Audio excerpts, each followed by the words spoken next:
My name is Josephat Ellison. I used to work as a security guard at a soybean processing plant here in Greenville, Mississippi. Today I live off my pension in a simple little house that I managed to buy, with a lot of hard sweat. Greenville might be small on the map, but it has a big heart, especially with our big Sunday flea market, which is one of the most important in the state. I never imagined I'd have to tell this story to anyone, but I think it can serve as a warning for a lot of people. What I found out about my wife, Nereida, after all those years of marriage, knocked the ground right out from under me. You think you know a person after sharing the same roof for so long, but sometimes the truth is, you only know the mask they put on every day. Nereida was a nurse at our county hospital. One of those people everybody respected, you know. She worked hard, saved lives, and looked after the sick. Everybody knew her here in Greenville. There wasn't a soul who didn't praise her. Ms. Nereida is an angel, was what I always heard.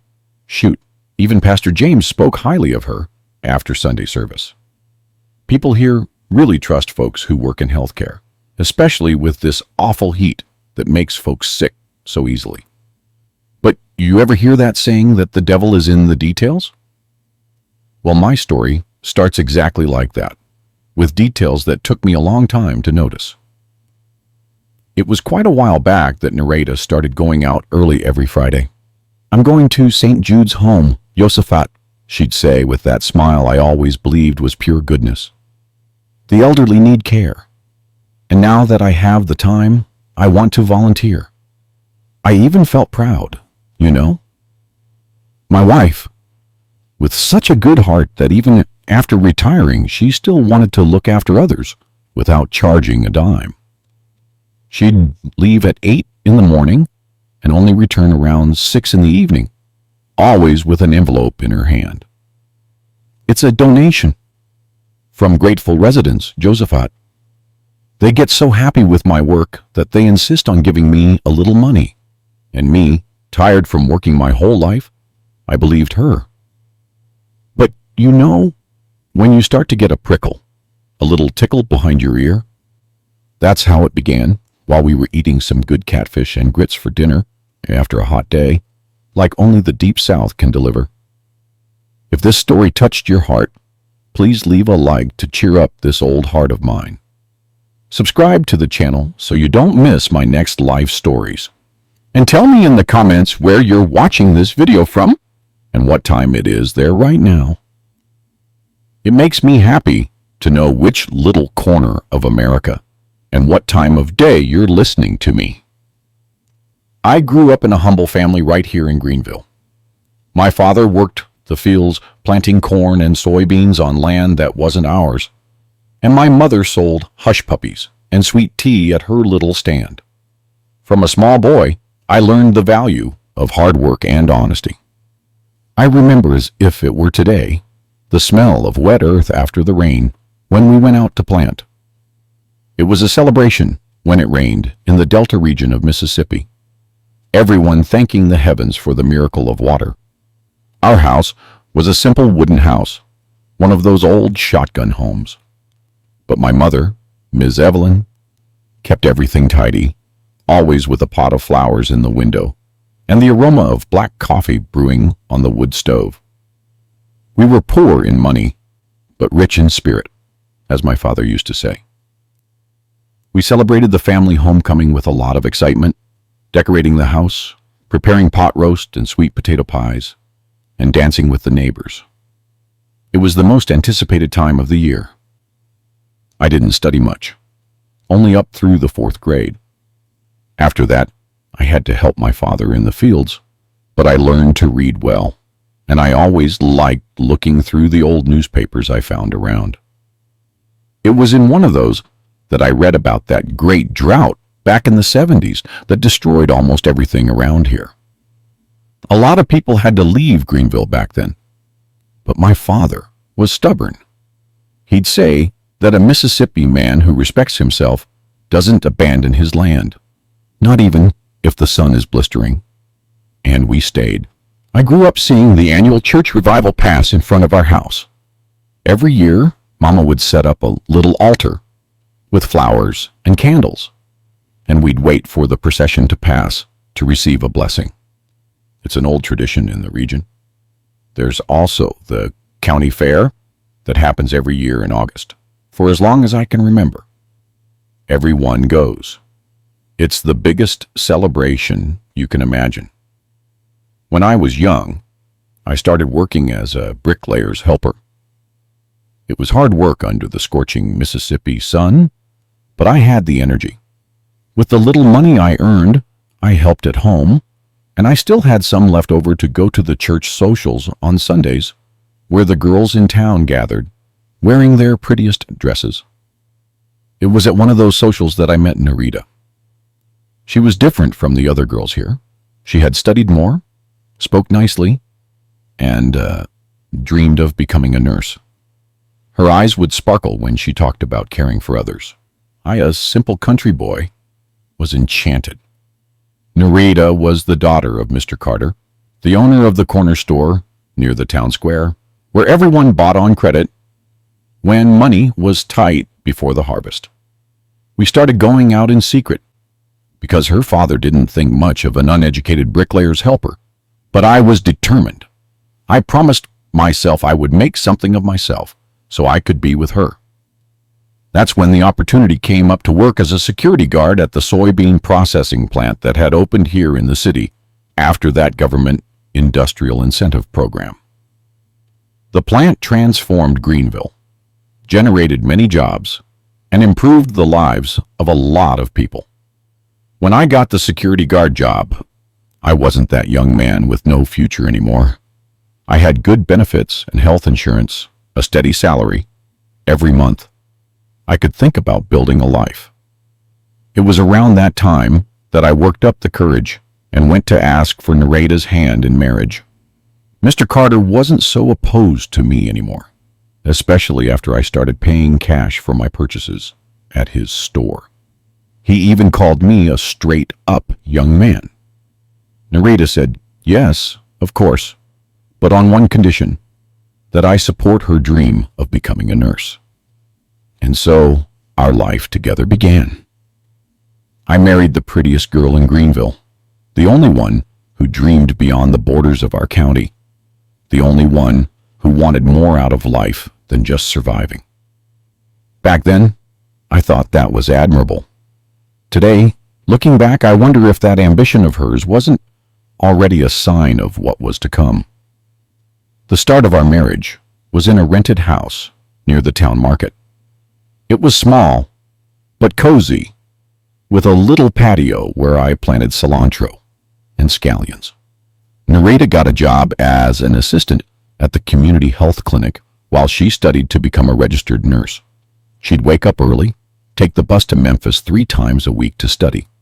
She'd come back late at night, tired but determined. I admired that willpower of hers. I worked hard guarding the plant, pulling extra shifts whenever I could to help with the school expenses. The smell of grain dust and flour clung to my clothes, but I didn't care. It was honest, respected work. In the evening, when Narita got home, we'd sit on the porch and eat barbecue ribs or slow-cooked collard greens with bread and talk about our day. They were simple, but happy times. In the summer, we'd go to the local lake on our days off.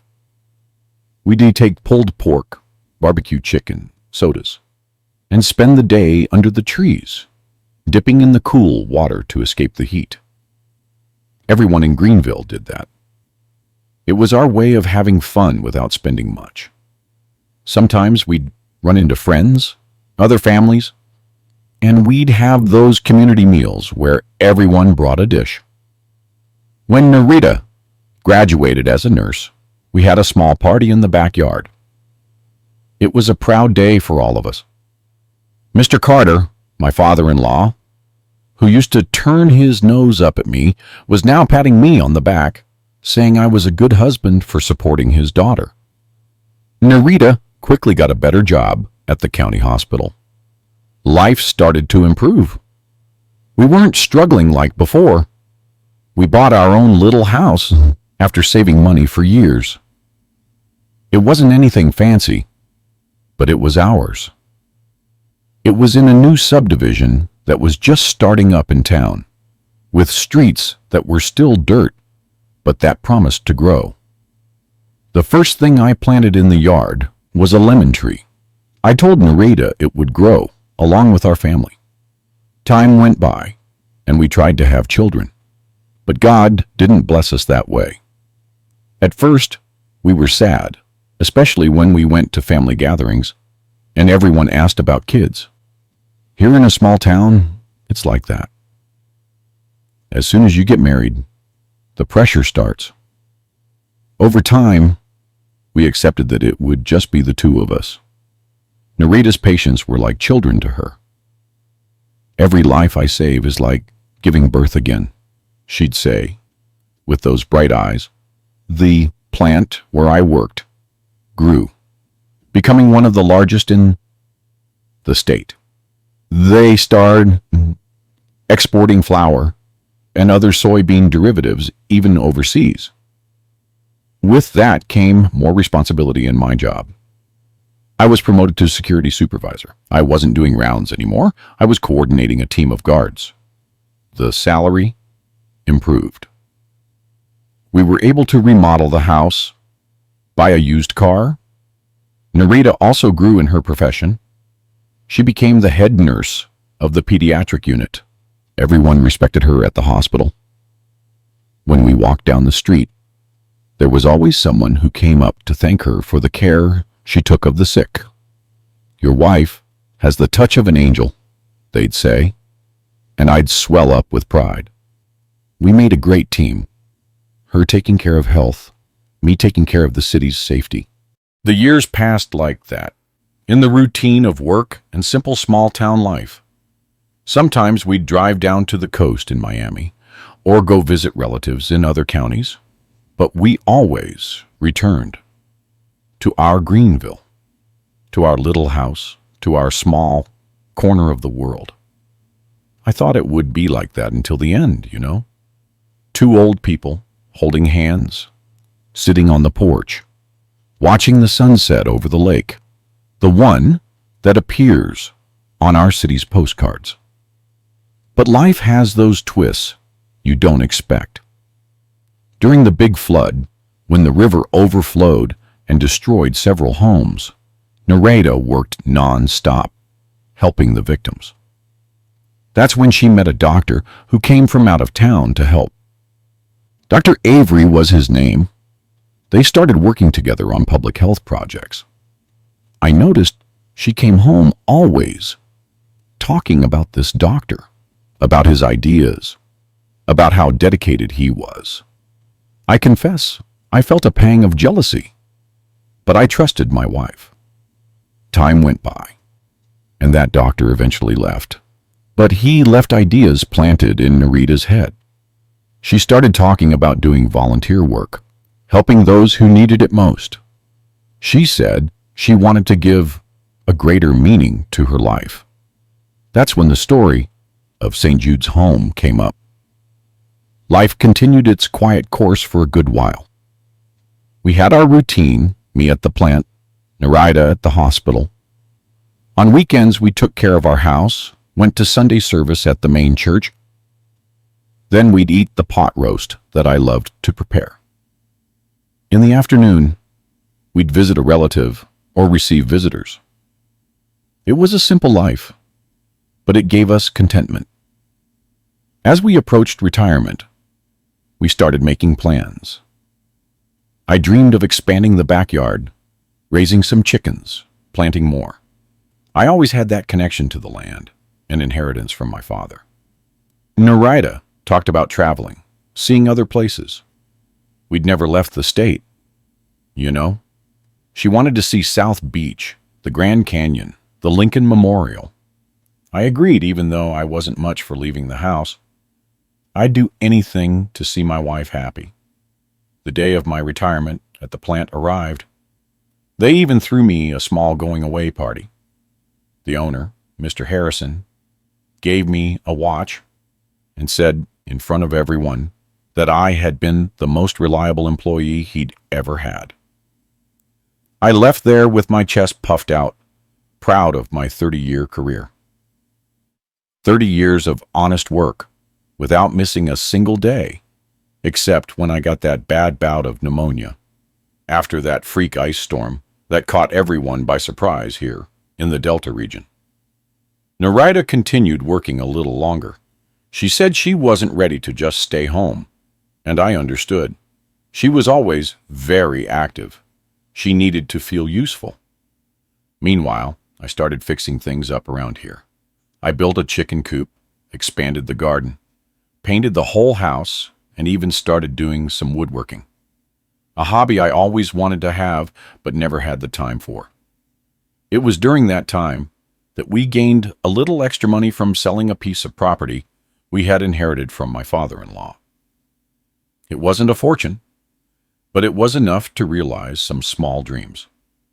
We bought a new flat-screen television, remodeled the bathroom, which badly needed it, and saved a portion to fulfill Narita's dream of seeing the Capitol. When Narita finally retired from the hospital, they threw her an even bigger party than mine. After all, she had helped bring many children into the world. She had saved many lives. The mayor even showed up, gave a nice speech, and presented her with an award of merit. Everyone gave her a standing ovation. That day, looking at my wife being recognized by the entire city, I thought I couldn't be happier or prouder. The first few months of her retirement were peaceful. We finally took that trip to Atlanta. We stayed in a simple but clean hotel in the Midtown area. We took pictures at the historic sites at the main square. We ate at the street food stands. We rode the subway. Narita looked like a child, enchanted by everything. I even thought, there it is. We should have traveled more when we were younger. When we got back to Greenville, I thought life would settle into a rhythm. I imagined we would enjoy our old age together, doing simple things, making the most of the time God gave us. But Narita soon started getting restless. She said she felt useless at home, that she needed to do something more. That's when the story of the nursing home came up. One day she came home from the market all excited. "Josephat, I ran into Miss Beverly. Remember her? The one who used to be the hospital director. She told me there's a new nursing home, St. Jude's, that needs volunteers. I'm going to offer to help." I thought it was a good idea. Narita always had that gift for caring for others. It would be good for her to have that occupation. And so it began. Every Friday, Narita would leave early, carrying a small lunch she'd prepared the night before, and wouldn't return until late afternoon. She'd arrive tired, but with a sparkle in her eyes, telling stories about the elderly people she cared for. She talked about Mr. Peterson, who had been a sailor, and told sea stories.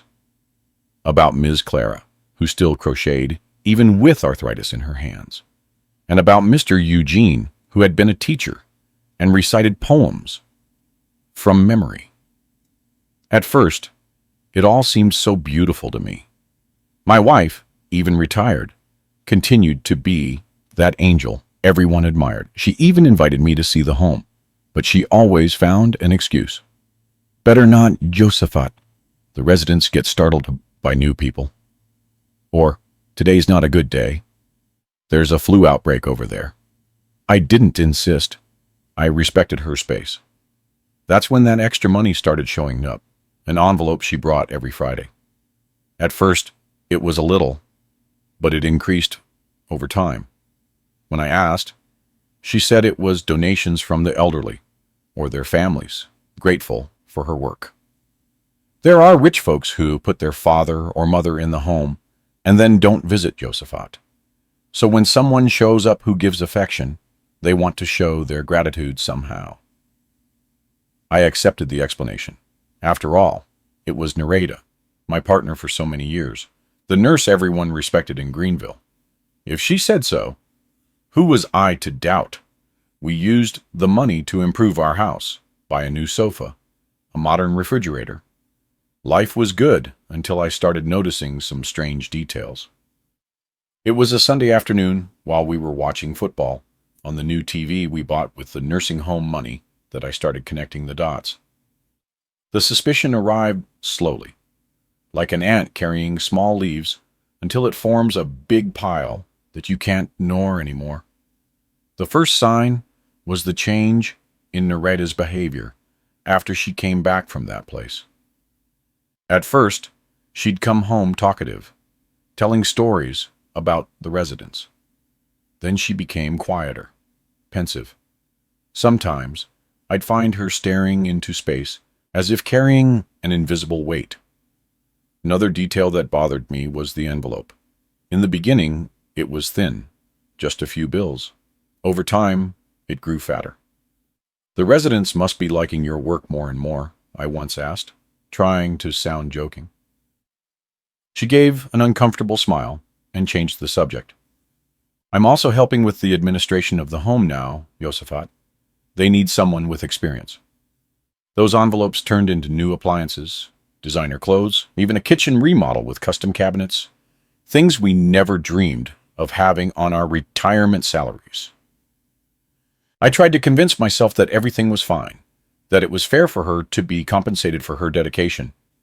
But deep down, something didn't fit. One morning, while Nereda was in the shower, I heard her cell phone ringing. Normally, I wouldn't snoop in her things, but the name that appeared on the screen caught my attention. Dr. Thorne. It wasn't a name she had mentioned before. When the phone stopped ringing, I saw that she had a text message. "The new shipment arrives tomorrow. I need you there early." What kind of nursing home receives a shipment? And why would a doctor be talking about this? I couldn't sleep well that night. I kept tossing and turning in bed with that phrase pounding in my head. Shipment. What kind of shipment could that be? I tried to ask casually at breakfast. "Nereda, have you ever told me about that Dr. Thorne at the home?" She almost spilled her cup of coffee. "How do you know about him?" Her reaction only increased my suspicion. "Did you mention him once?" I lied. "Oh yes," she replied, visibly relieved. "He's the doctor in charge of the home, a very dedicated person." I wanted so badly to believe that it was just a normal nursing home, that my Nereda was still that respected nurse from Greenville. But more and more strange things were happening. Like the day she came home with a big scratch on her arm. It was one of the patients with dementia, she explained.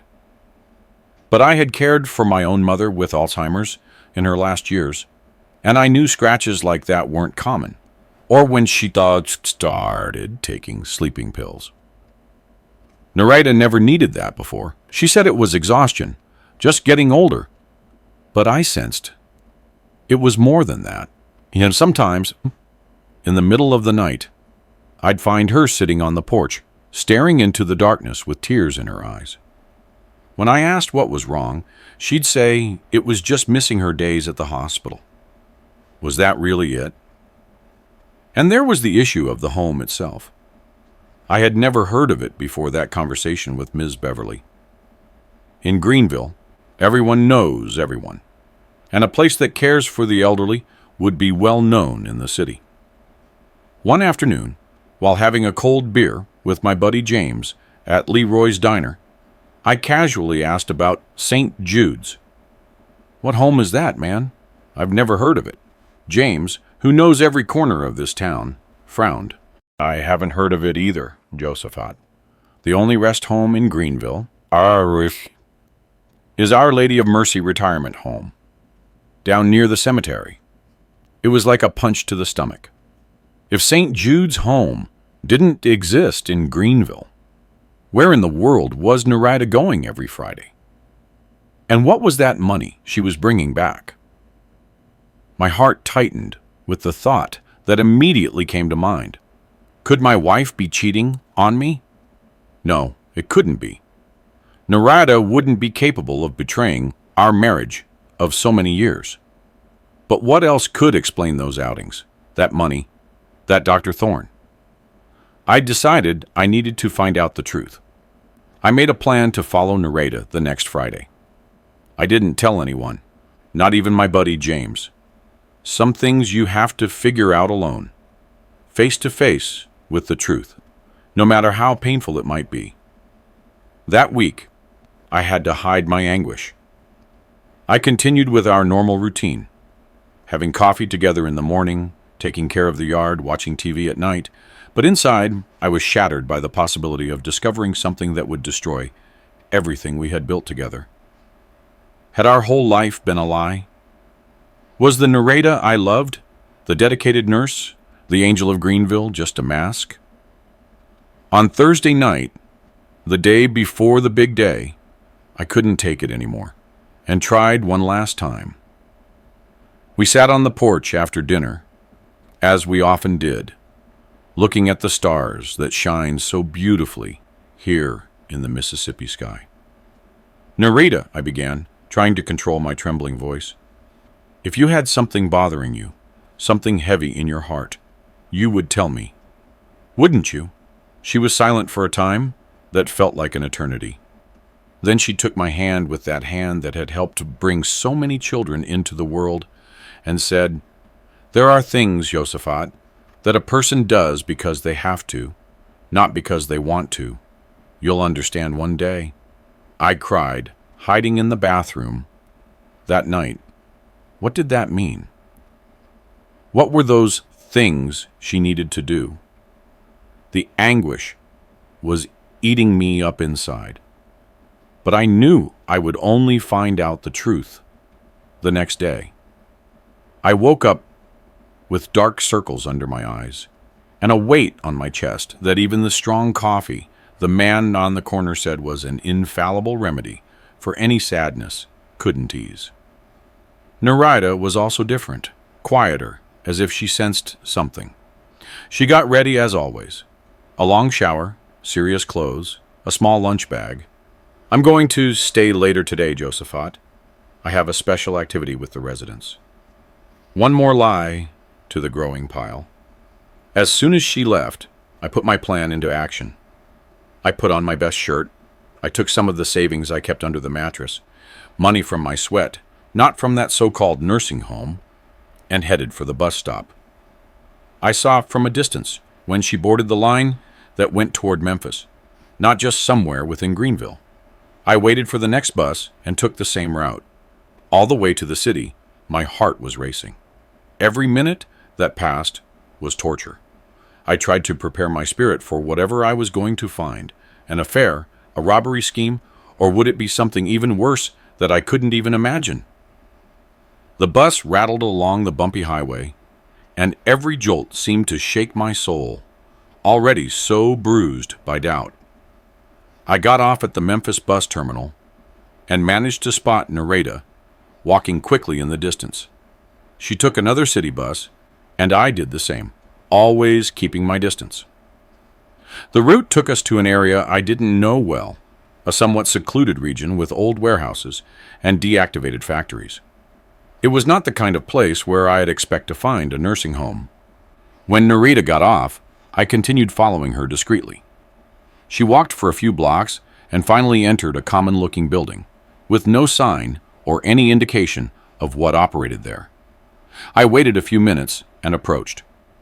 The place had nothing that suggested a nursing home, no access ramp, no elderly folks in sight, no movement that indicated a healthcare facility. I stood there on the corner, not knowing what to do, for almost half an hour. Several people entered and exited the building during that time. None seemed old or sick. In fact, most were rough-looking men, some with visible tattoos. What was this place, and what was Narada doing there? Gathering all my courage, I decided to go in. The worst that could happen would be finding my wife in the arms of another man, destroying once and for all the image I had of her. My heart had almost jumped out of my mouth when I pushed open the entrance door. Inside, there was no reception, just a dimly lit hallway that led to several closed doors. The place had a strange smell, a mix of cleaning products with something stronger that I couldn't identify right away. I heard voices coming from one of the rooms and slowly approached. That's when I heard Nereida's voice. She was agitated, speaking louder than normal. I already told you, I need more time. This one isn't ready for the procedure yet.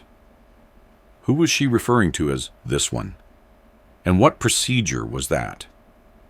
A grave male voice answered, "We don't have more time, Nereida. The buyer is waiting.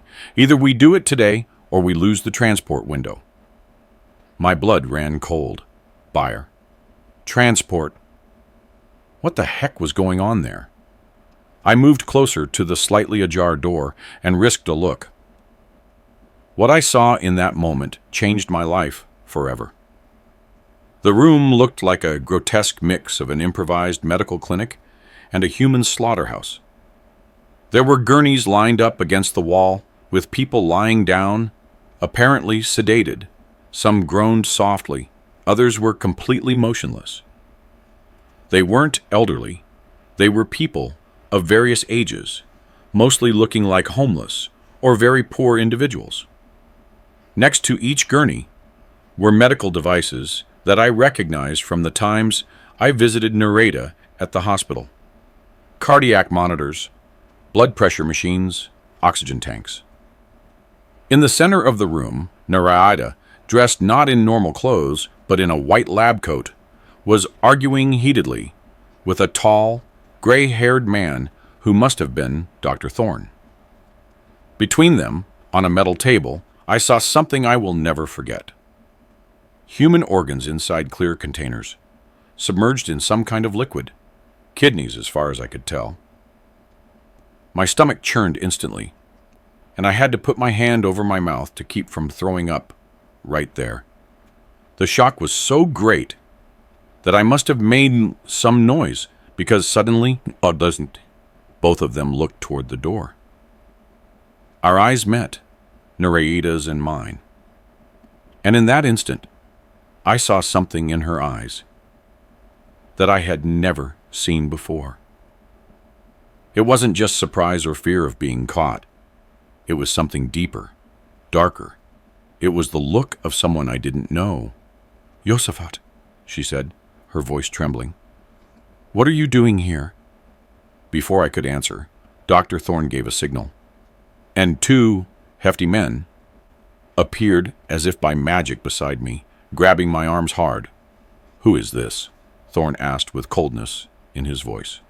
"My husband," Nereida replied, still in shock. "Your husband? You brought your husband here?" he practically screamed. "No, he must have followed me," she said, regaining her composure. "I can fix this, Thorne. Let me talk to him." The men dragged me inside the room, closing the door behind us. I was paralyzed by fear and confusion. What was happening here? What was this place?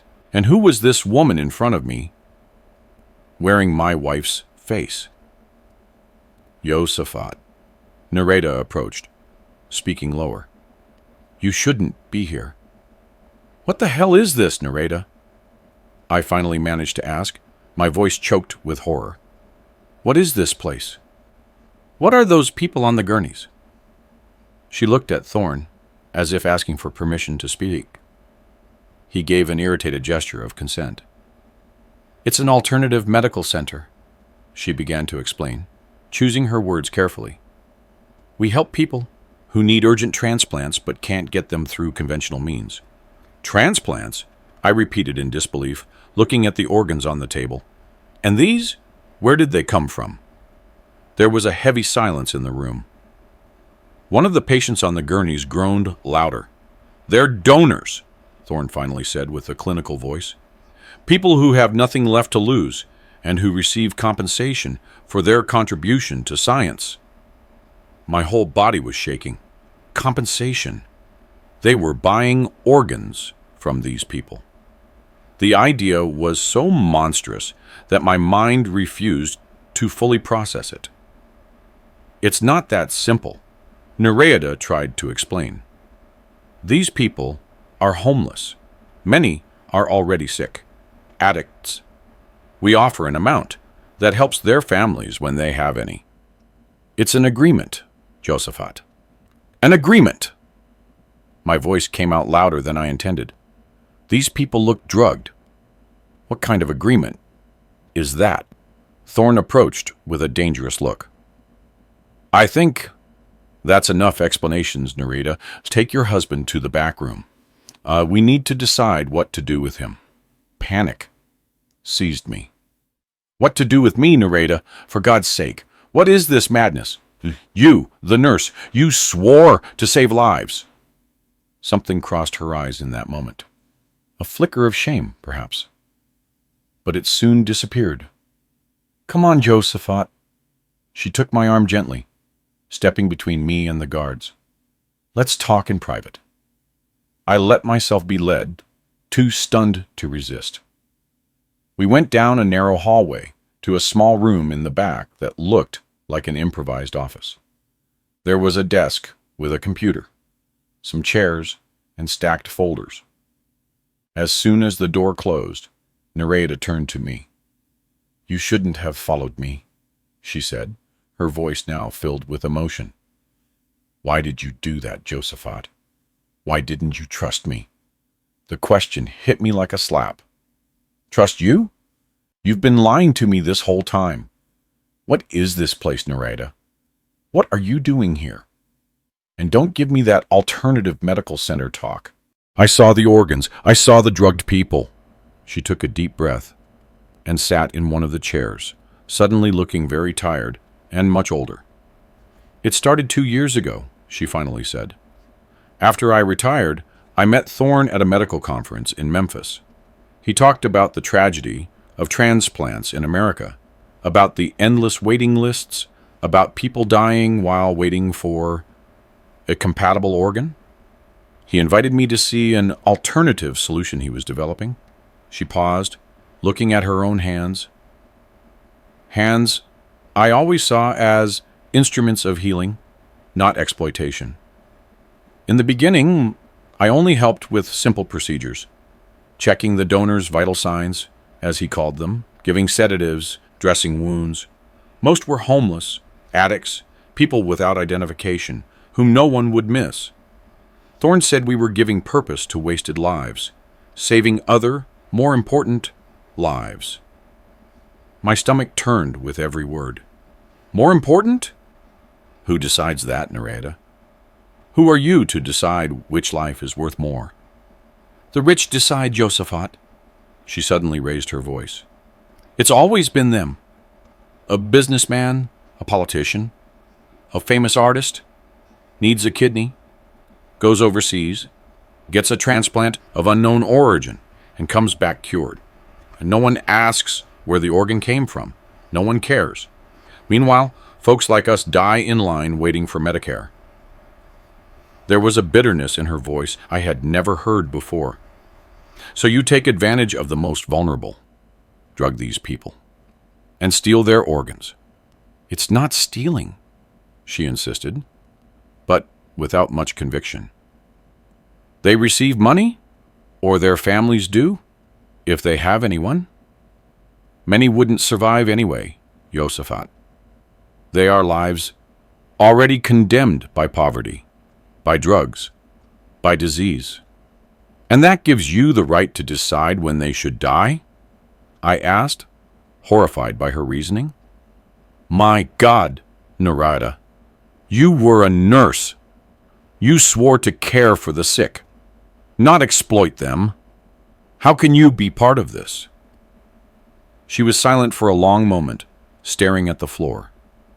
When she spoke again, her voice was different, lower, almost confessional.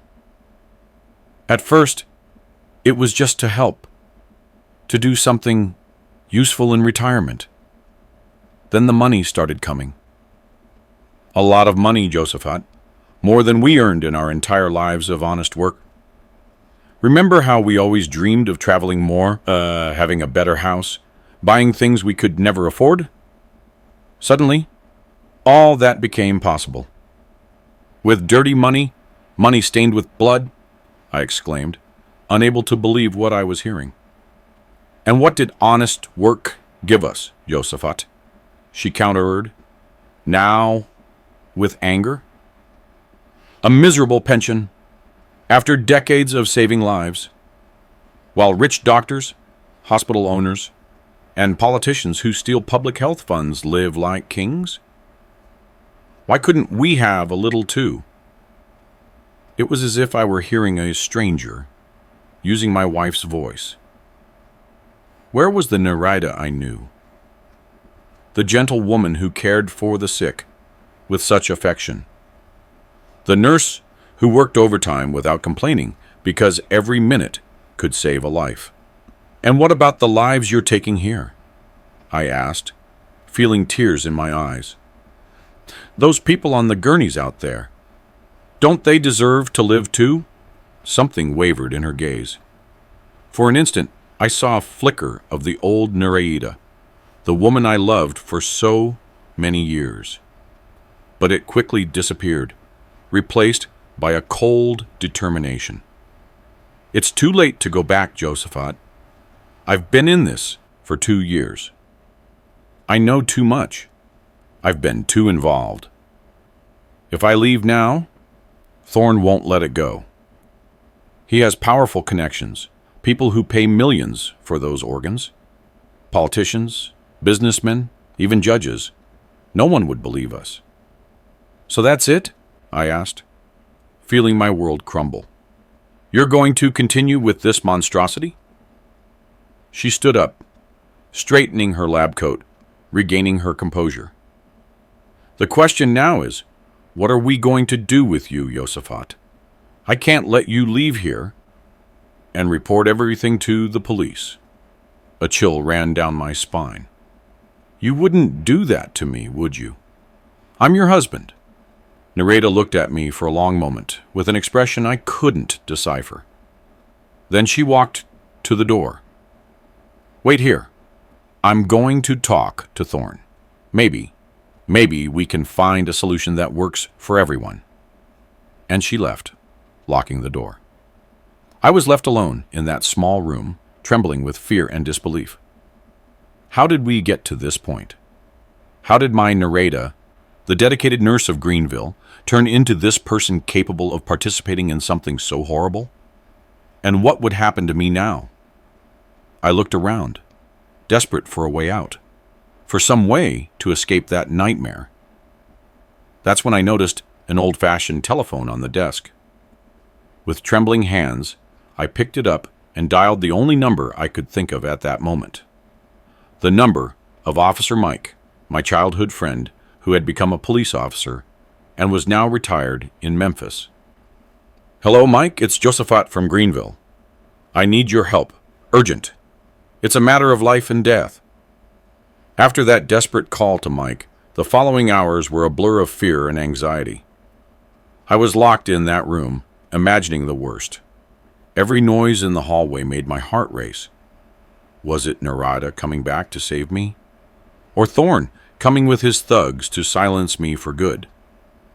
My head spun with contradictory thoughts. Part of me still clung to the hope that it was all a terrible mistake, that there was a less sinister explanation for what I had seen. Maybe Nereida was being forced. Maybe she herself was a victim in that macabre scheme. But her words echoed in my memory. It's too late to go back. I don't know how much time passed until I heard a crash coming from the hallway, shouts, doors being knocked down, the unmistakable sound of heavy boots against the floor. FBI! Everyone freeze! The relief I felt at that moment was so immense that my legs gave out.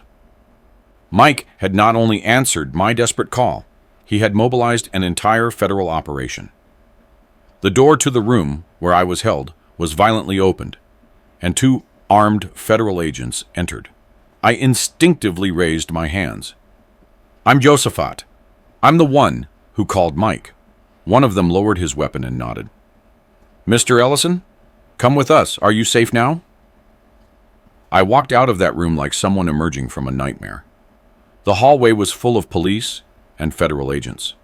I saw Thorne being handcuffed, cursing, and making threats. Some of his employees were also detained, sitting on the floor with their hands behind their backs. The donors on the gurneys were being attended to by paramedics, some already being transferred to ambulances. And then I saw Nerida. She was leaning against the wall, her hands cuffed in front of her body, the white lab coat now stained with blood. Our eyes met through that chaos. There was no anger in her eyes, no fear, just a deep sadness, and something that looked like relief, as if a great weight had been lifted from her shoulders. I wanted to go to her, say something, anything, but an officer guided me out of the building. You'll need to give a statement at the station, he explained, and you might need medical attention too. You're very pale. Outside, the Memphis afternoon sun seemed surreal. Wait, after those hours in the darkness of that horrible place. There were patrol cars everywhere, a crowd forming, reporters already arriving with their cameras and microphones. Mike came over to me and gave me a strong hug. When I got your call, I could barely believe it, Josaphat. But I always distrusted those alternative medical centers. I had heard rumors. You got here really fast, I commented, still dazed. Actually, we were already watching this place, he explained. Your call just confirmed our suspicions and accelerated the operation we were planning. This scheme is huge, Josaphat. It goes far beyond this building and these people. I was taken to the station, where I spent hours giving my statement, recounting everything from the beginning. Nerida's Friday outings, the unexplained money, my suspicions, the decision to follow her. Every word that came out of my mouth seemed unreal, as if I were telling someone else's story, not my own. Your wife had been involved for how long? The agent in charge asked. 2 years, from what she told me, I replied, my voice breaking. And you never suspected before? The question hurt like a knife. Not like I should have. I saw signs, but it was my Nerida. You understand? The nurse everyone respected in Greenville. How could I imagine? I was released at the end of the night with the instruction not to leave the city in the next few days. I had nowhere to go in Memphis, so Mike offered me his house. Stay as long as you need to, buddy. I know this isn't easy. The following days were a whirlwind of news and revelations. The case made headlines in every newspaper and news broadcast in the country. Organ trafficking ring dismantled in Mississippi. Images of the building, the gurneys, and the medical equipment spread like wildfire. Reporters came to Greenville wanting to interview the husband of the nurse in the organ scheme. I locked myself in the house, refusing to talk. The shame I felt was immense. How could I face the neighbors, the friends of a lifetime? How could I explain that my wife, the person I shared decades with, had turned into a criminal who profited from the most vulnerable? Some friends tried to comfort me. You didn't know, Josaphat. It's not your fault. But deep down, I blamed myself. I should have realized sooner. I should have asked more questions, been firmer. The trial of Nerida and the others involved came months later. It was one of the fastest trials I ever saw. Such was the evidence against them. Thorne received the maximum sentence, 25 years for organ trafficking, aggravated homicide, and criminal conspiracy. Nerida, for being considered an accomplice and not the direct executor of the extractions, received 15 years. The judge also revoked her nursing license. Not that it mattered much compared to the prison sentence, but for me, it symbolized the definitive end of the Nereida I knew and loved. I went to the courthouse. The day of the sentencing, I needed to see with my own eyes, hear with my own ears. When they allowed her to speak, Nereida looked directly at me in the audience. "I want to ask for forgiveness," she said, her voice firm, despite the circumstances. "To my husband, Josaphat, who trusted me for all these years and whom I betrayed in the worst possible way. To the families of the victims. Vulnerable people I exploited, using knowledge I should have applied to heal, not to hurt. And to all my fellow nurses and healthcare professionals, whose oath and honor I stained with my actions." There were no tears in her eyes, just a serene acceptance of her guilt and her destiny. When the guards led her away, our eyes met one last time. I couldn't say goodbye, nor show anger, nor forgiveness. I just sat there, watching the woman who was once my safe harbor, and was now a stranger, walk away. I returned to Greenville after that, but the city was never the same for me. On every corner, there was a memory. On every familiar face, an unasked question. A pity that suffocated me. The house we shared for so many years became a museum of poisoned memories. Every object, every piece of furniture I bought with the nursing home money caused me repulsion. I decided to sell everything and move. It was James, my faithful friend, who suggested, "Why don't you go to Asheville, North Carolina? It's far enough to start over but still close by. I have a cousin there who can help you find a place." I accepted the suggestion without much thought. I needed distance, new air to breathe.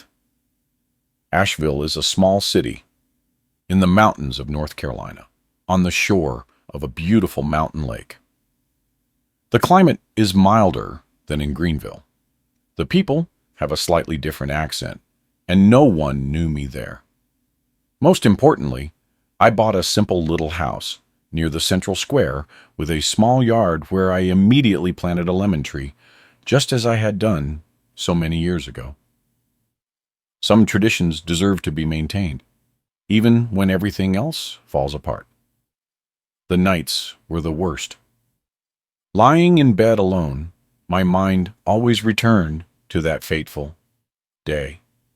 The room with the gurneys, Nerada's eyes when she was led away by the guards. I started having frequent nightmares. I would wake up sweating and shouting. The neighbors must have thought the newly arrived old man was crazy. It was Ms. Doris, a woman who sold homemade remedies at the market, who recommended I seek help. "I know a good therapist over at the community clinic. Your mind gets sick too, Mr. Ellison, and it needs care, just like the rest of your body." I resisted at first. Men of my era weren't raised to talk about feelings with strangers, but when the nightmares started preventing me from functioning during the day, I gave in. Dr. Olivia, the therapist, received me with gentle kindness, without judgment. In the first few sessions, I could barely talk without crying. Little by little, I unraveled the story, letting out the poison that was eating me up inside. "You're going through a double grief," she explained. "You lost not only your physical partner, but also the image you had of her. It's like losing the same person twice." Over time, the sessions helped. The nightmares didn't disappear completely, but they became less frequent. I learned to live with the past without letting it dominate my present. I started doing small woodworking jobs for the neighbors, picking up that hobby I had started in retirement. Manual work occupied my hands and my mind, keeping the painful memories at a distance. Eventually, I started making friends in Asheville. The people at the senior center invited me to their Wednesday gatherings, where we played dominoes and talked about everything and nothing. Mr. George, the retired barber, became a close friend. We fished together on the lake on weekends, spending hours by the water's edge without talking much, just appreciating the calm of the reservoir and the beauty of the surroundings. I never visited Nereda in prison again. I thought about going many times. I even drove there once, but I couldn't bring myself to go through the door. What would I say to her? What would she say to me? Some wounds are too deep to be reopened. I still receive occasional letters that I read and keep in a box, but I never reply. Maybe one day I'll find the right words. Or maybe some stories don't have a happy ending, just an ending. Today, I live one day at a time. I learned that life doesn't come with guarantees, that people can surprise you in the worst way, but also that there is always a tomorrow. No matter how difficult today seems, my house in Asheville has a porch facing the street where I put my rocking chair at the end of the afternoon to watch the traffic, wave to the neighbors, and feel that I am still part of this world. The lemon tree I planted is already bearing fruit. Sometimes, when I pick the first ones of the season, I remember that other tree in another house, in another life, that seems to have been lived by another person. And I wonder if that Nereda I knew, the dedicated nurse of Greenville, ever truly existed, or if she was just an illusion I created for myself. Life has those twists that none of us can predict.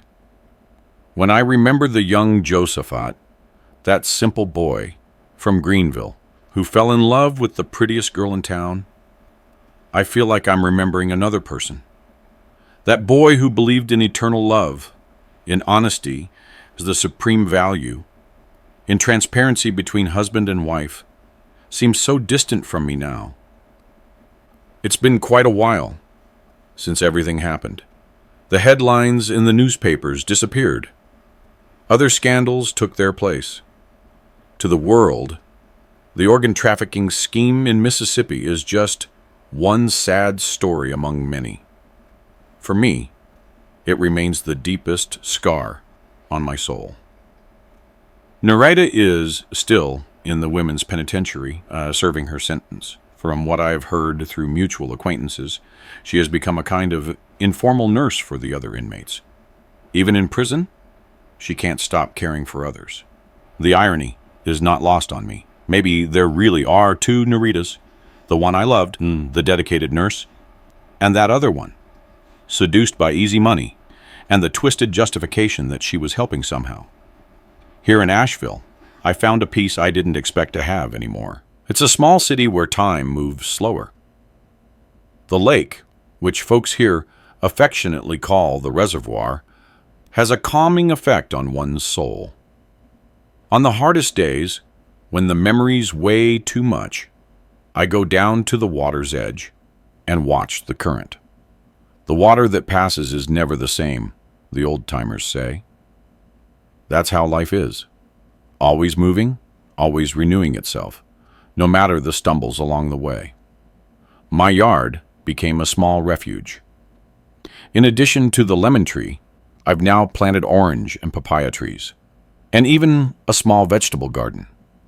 There is something healing about putting your hands in the dirt, about seeing life sprout from what you planted.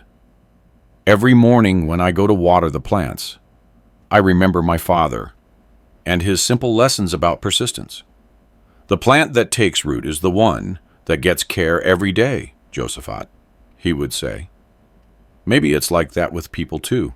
Only sometimes, even with care, we can't see what's growing inside. The sessions with Dr. Olivia continue, although less frequent. Now, she's helped me understand that what happened wasn't my fault, that I couldn't have foreseen the change in Nereda. People keep secrets even from themselves, she explained to me once. Sometimes even they don't know what they are capable of until they are tested. The hardest part was learning to trust again, not just others, but my own judgment. If I was so profoundly wrong about the person I thought I knew best in the world, How could I trust my perceptions about anything else? It was a long process that is still not completely over. In the Senior Center group, I found true friendships. Ms. Joanna, a widow like me, though for very different reasons, always brings cornbread to the gatherings. Mr. Ben tells stories from when he worked the rail yard in the region. Ms. Eleanor organizes the excursions for trips to the coast.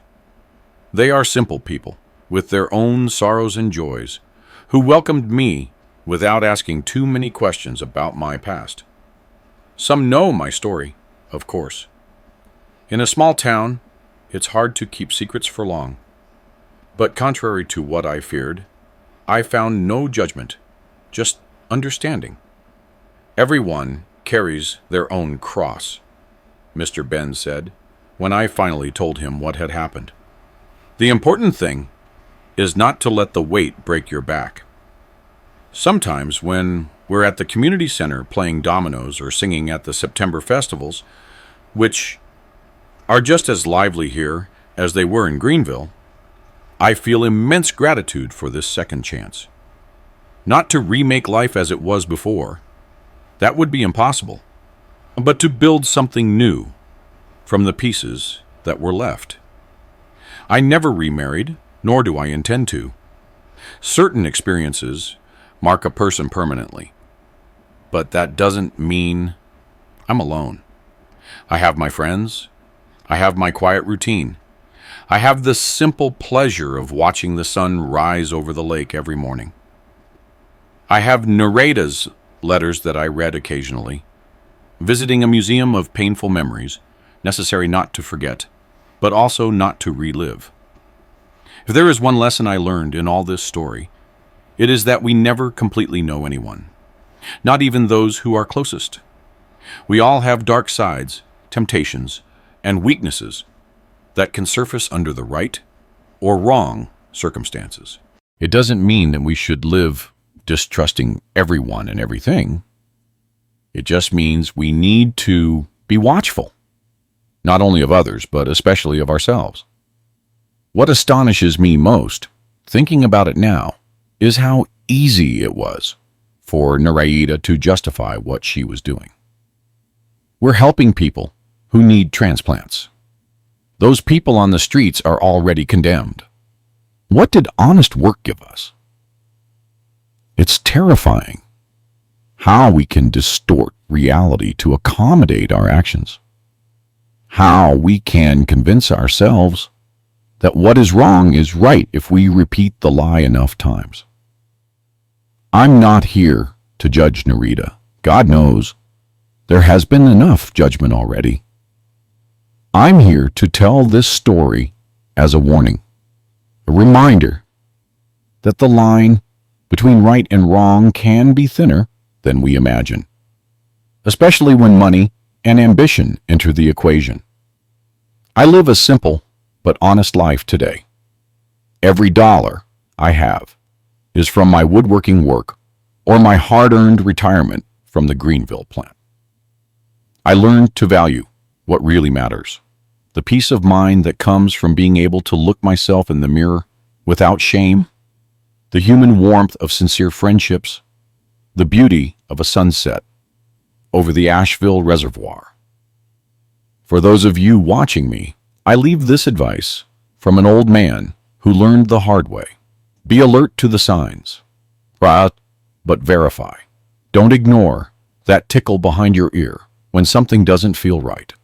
And always remember that no material comfort is worth the price of your integrity. Life is a long journey full of surprises, some good, others not so much. The important thing is how we react to those surprises, how we get up after the falls, how we learn from our own and others' mistakes. If my story helps open the eyes of a single person to prevent someone from going through what I went through, then it will have been worth sharing. I thank God every day for this second chance, for this quiet life in Asheville, for the friends I have made, and for the strength I found within myself when I thought all was lost. You never know the strength you have until that strength is the only option left. If this story touched your heart, please leave a like to cheer up this old heart of mine. Subscribe to Grandpa's Tales so you don't miss my next life stories. And tell me in the comments where you're watching this video from and what time it is there right now. Did you have to start your life over after a big disappointment? It makes this old man very happy to know which little corner of America and what time of day you're listening to me and how my story resonates with your own experiences. A big, tight hug the size of my heart